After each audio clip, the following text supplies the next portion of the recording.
host, Jay McNally. Good morning, folks. Welcome back. I'm glad to be here, and I'm glad you're here.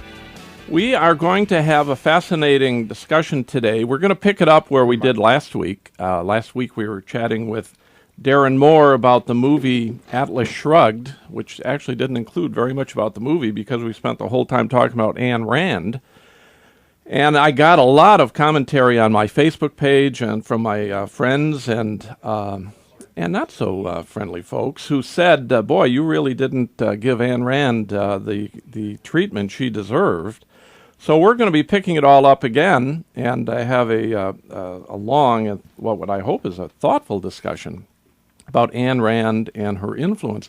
Now, if you don't know Ayn Rand, you probably know an awful lot of people who do, because her book, the Atlas Shrugged, is among the most purchased books in the United States, going back to its original publication date in 1957.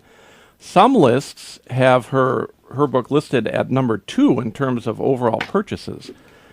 So over 50 years, millions of copies of it have been sold. She's a big hit in the college communities. The typical experience was, which is certainly what I experienced, men and women with very fertile minds come upon Ayn Rand's thought. They become very, very impressed, and then fall into, say, discipleship of her, and they take on the title of objectivist. That's her. She has a philosophy called objectivism. Now, when I came upon her at age, let's say, 19 or 20, it was through my college roommate, who was, to be polite about it, a real jerk. He was very, I thought, a rather selfish person, and he had very caustic things to say about just about everything that I considered to be true and dear. And I came out of a Catholic tradition. I was born and raised Catholic. My mother had 2 siblings who were nuns, and a brother who was a priest. So I grew up surrounded by nuns and priests and people who were devoutly Catholic/Christians, and their whole lives were devoted to the idea of giving your whole life to the service of in other people as one of the highest ideals that one could achieve. So I get to college, and this kid is, spouting off all this objectivist, in my mind, crap about how these people were fools and so on. So I wasn't much interested in reading all that much about Ayn Rand, and never did. And now her book Atlas Shrugged has come out, and I'm finding that half of my friends who are conservatives are saying they are fervent adherents of Ayn Rand, yet they don't necessarily share most of my values on say the traditions, mores, customs side of it. So Darren is on the line along with Bill Bigler. Darren has been with us every episode of this show since we started. He's a rather wise individual who is conversant on just about everything related to conservative thought, which is why I brought him on in the first place. And we've enjoyed his discussions all along. And we also have with us Bill Bigler of Ann Arbor. Bill is my good friend who has been deeply influenced by Ayn Rand since the 1970s. He heard Ayn Rand give a long talk in Boston, and he is on to discuss and defend her thought against this onslaught of criticism from me and from Darren.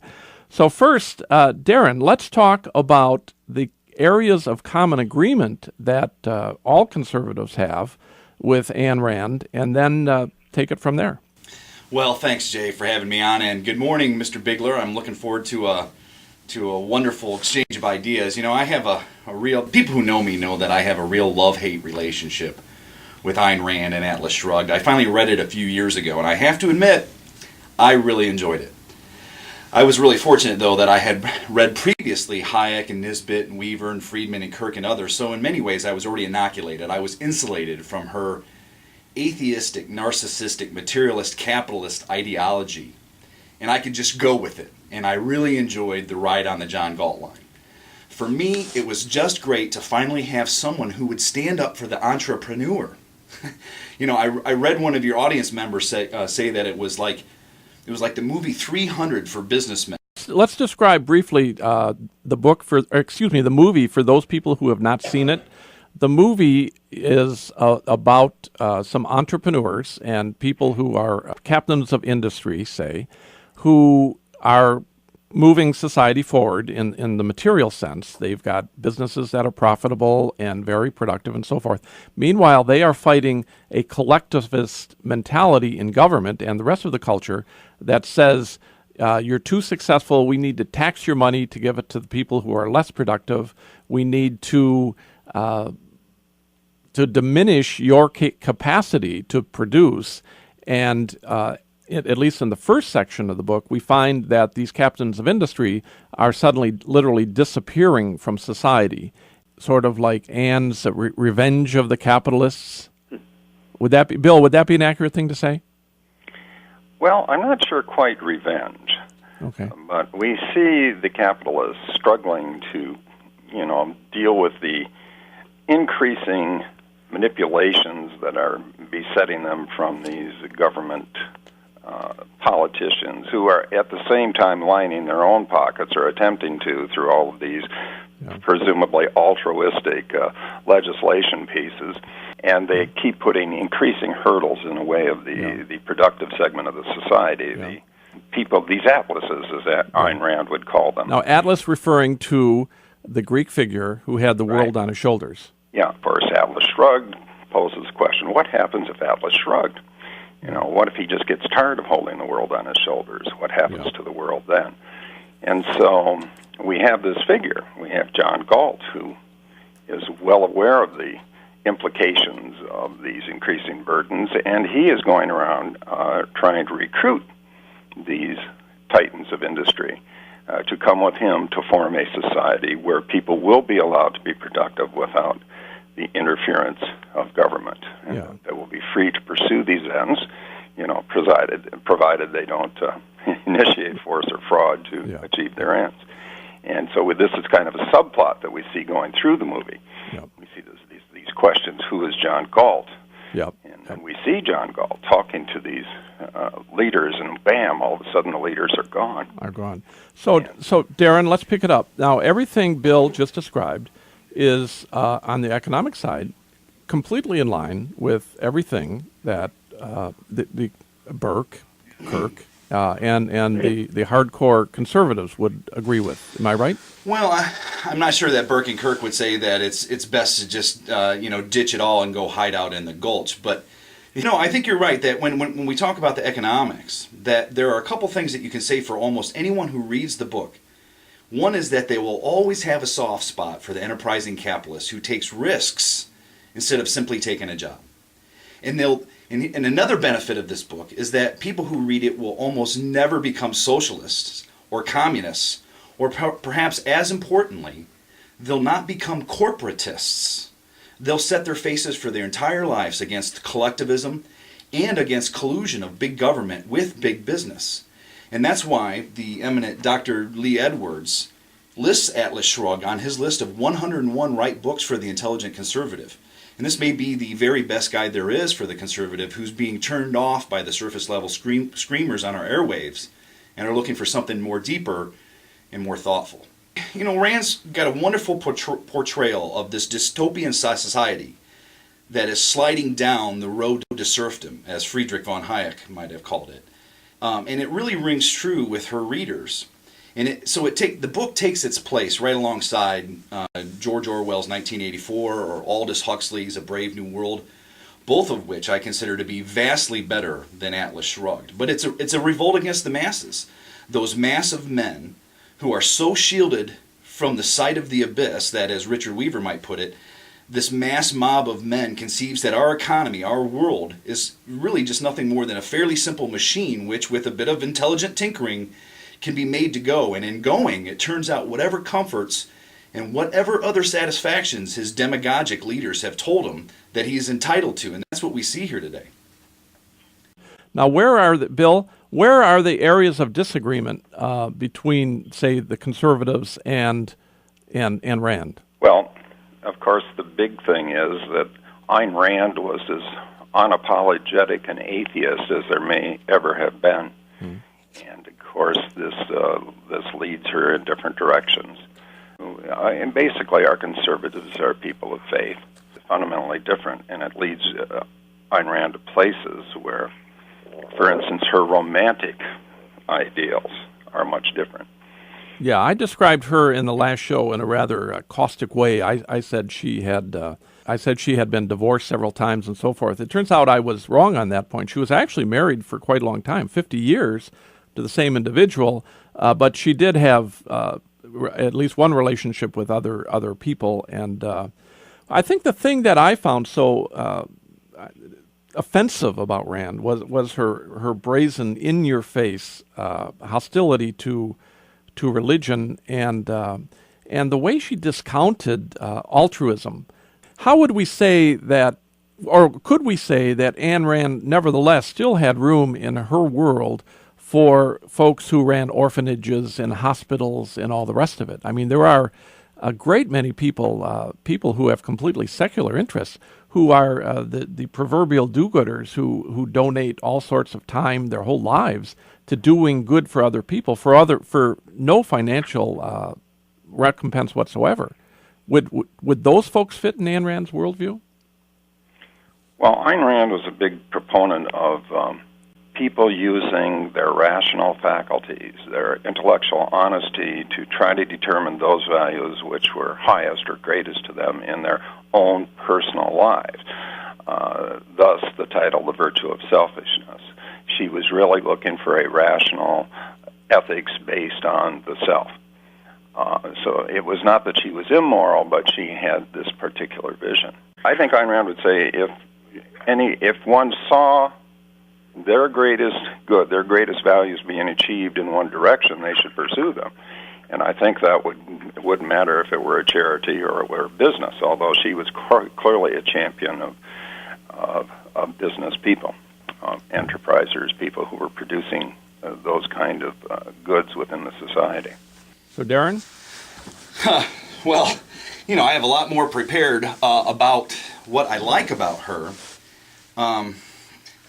If we're going to shift gears into what I don't like about Ayn, it's not that I don't like strong women. Heck, I married a woman that's like Dagny Taggart, a sharp, independent, beautiful businesswoman who succeeded in a man's world and still stayed sexy. It's not that she wasn't a practicing Jew or a Christian. Heck, I have lots of mentors intellectually who didn't have the faith. Hayek, Mises, Orwell, Irving Babbitt, and Albert J. Nock, chief among them. It is that she is hostile to Christianity. In fact, she blames that whole value systems for all of the world's problems up until she came along. She sie ist die Nietzschean Überfrau, owing nothing to society and everything to her own reason. She is the flip side of the same coin with Marx. Both are materialist ideologies in which God is dead, and instead of exalting the proletariat, as Marx does, as the highest virtue, she exalts the Übermensch, the supermen. And she'd have us all laying prostrate to the technocratic elite. Essentially, we would trade a big brother for a big sister. Michael Gerson wrote heroically yesterday in Town Hall, he said that none of the characters express a hint of sympathetic human emotion, which is precisely the point. Rand's novels are a vehicle for a system of thought known as objectivism. I'm quoting here. Rand developed this philosophy at the length of Tolstoy with the intellectual pretensions of Hegel, but it can be summarized on a napkin. Reason is everything, religion is fraud, selfishness is a virtue, altruism is a crime against human excellence, self-sacrifice is a weakness, and weakness is contemptible. In essence, Rand says that objectivist ethics hold that man exists for his own sake, and for the pursuit of his own happiness is the highest moral purpose of his life. That he must not sacrifice himself to others, nor sacrifice others to himself. If objectivism sounds familiar, it's because most people know it under another name called adolescence. So, Bill, what do you think on that point? I think there is certainly much truth in what Darren said, especially about But you see what Ayn Rand means when she is talking about self-sacrifice or altruism. What she finds so contemptible about that is that this suggests that someone is sacrificing their highest values for lesser ones. And if that occurs, she would think that would be an ethical error. And so the terms are used differently for her than they would be by the population generally. For instance, I remember we were talking about, selfishness. She praises selfishness. Well, in common parlance, we think of selfishness as a bad thing. We think of somebody who just wants everything for themselves with no regard to what it's going to do to other people or with no regard to what they have to do to get it. Well, of course, that would not be how Ayn Rand would use that term, selfish. It would be, you are to be looking at yourself. You should be determining what are the highest values for yourself, and you should not be sacrificing your higher values for your lesser ones. Yeah. And she would be the first one to say, it is not appropriate to gain whatever you want by any means necessary. Dagny Taggart in the movie, for instance, says, I would never force any man to do anything for me. We've got a call from Joe in Dexter. Good morning. I read it in the 60s when I was a teenager, and then read it again in the mid-'80s. And to me, a good book is like an old friend. Sure. If you reread it at different times in your life, you realize that your perspectives on a lot of things have changed.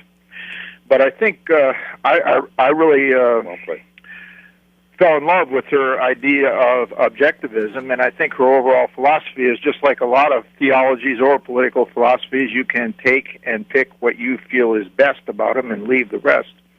But I didn't get the impression that she was that her industrial heroes, more or less, the superstars, were in disdain of the people who work for them. I thought they honored them and respected them, not like a lot of real-life industrial superstars who their main objective seems to be, the power and the gathering of wealth. But what I'm getting to is that you were earlier talking about it should be a mandatory reading, and I think there's since government has had so many generations now, especially in our country, of cradle to grave taking care of people, that I think a lot of people would be incredibly afraid of self-reliance, and they won't accept what they were reading in her philosophy.